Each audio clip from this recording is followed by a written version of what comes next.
Okay, thank you. Okay, so I want to first of all,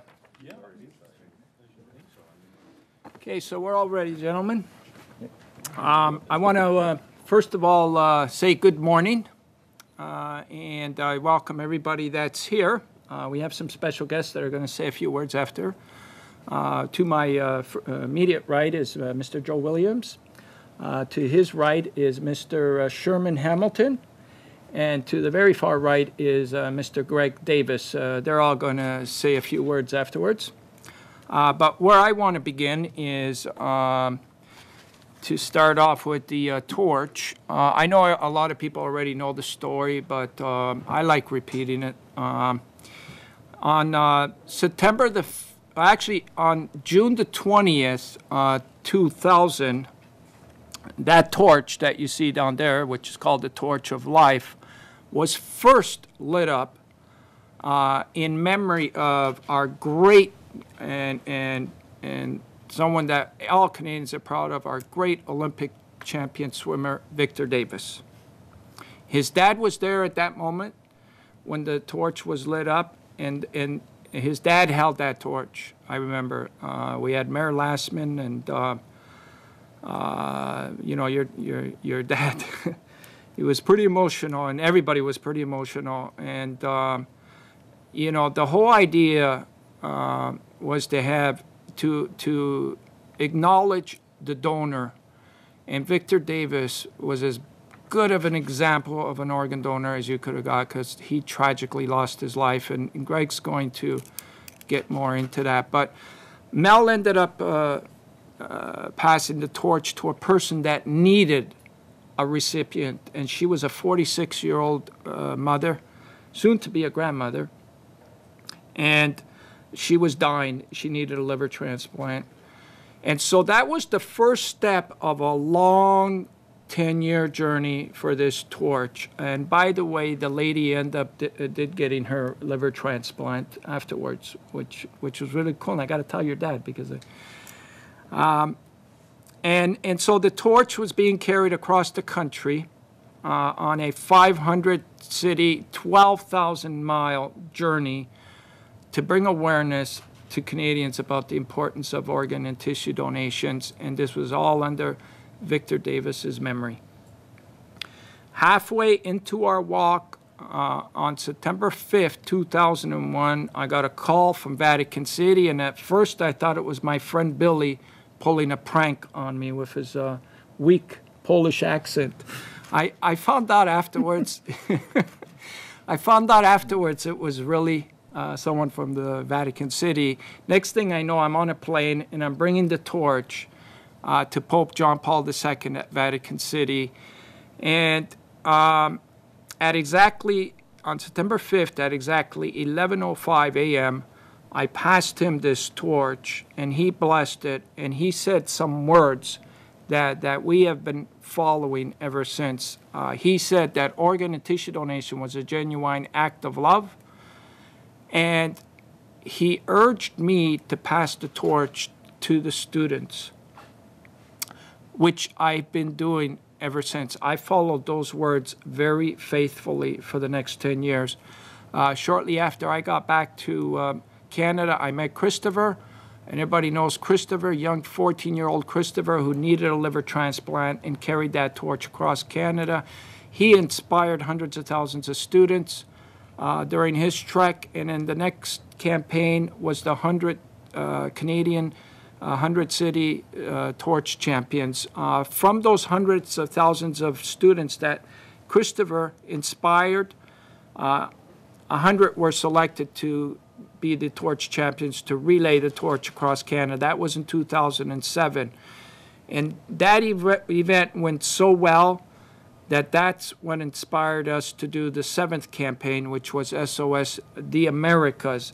So this time our plans were to light the torch in Wasilla, Alaska, and bring the torch all the way down on a 2-year journey to Argentina. And that started, as everybody knows, October 23rd. We brought the torch to Wasilla, Alaska, hoping that Sarah Palin was going to light the torch, but she stepped down.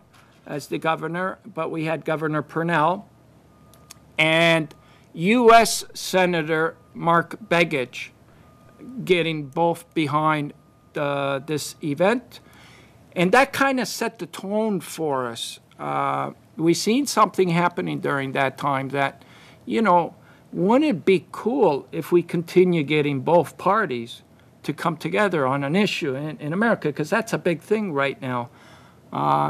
And so that was our tone. You know, our tone was this. We kept saying this over and over. If you had a young baby that was waiting for an organ transplant, and God, hopefully nobody has to ever go through, because you're desperately waiting while your child could die any day. Finally, an organ becomes available. You're not going to ask, is it a Republican organ or is it a Democrat organ? Is it a Catholic organ? Is it a Jewish organ? Is it a black organ? Is it a white? You're not. You're going to be so full of gratitude. You know, that's the tone that we wanted to set with organ and tissue donation. And in the spirit of Pope John Paul II, that was his very existence. His very existence was to bring everybody together, all faiths, all cultures, all parties together to address the major issues of the day. That was his existence. And under that spirit, that's how we've been carrying the torch. And so when we arrived, the torch went through Canada. When we arrived to to Maine, the start of the lower 48 states, we continued having the same success with both parties coming out. We've had both Republican Collins and Snow come out to support it. We've had Democrat U.S. Senators Leahy, Dodd. We had Independent Lieberman. We had Governor Rendell. We had Governor Douglas. I can go on, and you can see it all on our website. Actually, if anybody ever does want to visit this, and it's all, everything is documented here. Everything that we do, right here, as you can see, are all the, and these are either governors or U.S. senators or U.S. congressmen. Like, you'll see a whole list here. So we were getting good media response, and we were getting good participation from the students, from the community, and basically in 6 short weeks, we arrived in Washington, and this is what changed me to name a new campaign.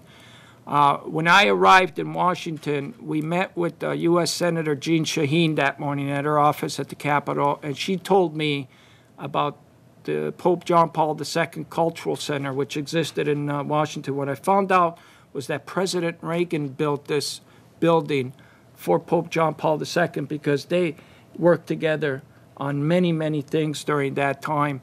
And this building is a tribute to Pope John Paul II. It's got everything that Pope John Paul ever owned and throughout his whole life. You know, even the bullet that tried to assassinate him is in this building. And so when I arrived at this building, it felt like a homecoming after 10 years of, you know, traveling with this torch and following His Holiness's words.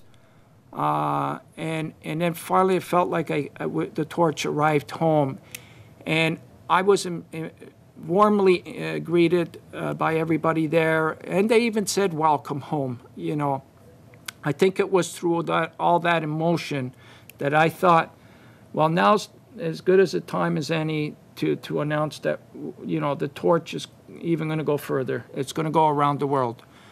And so what we decided to do was, at that moment, we didn't make it publicly announced. What we decided to do was to go back on the 14th, and that's what brings us here today. On the 14th,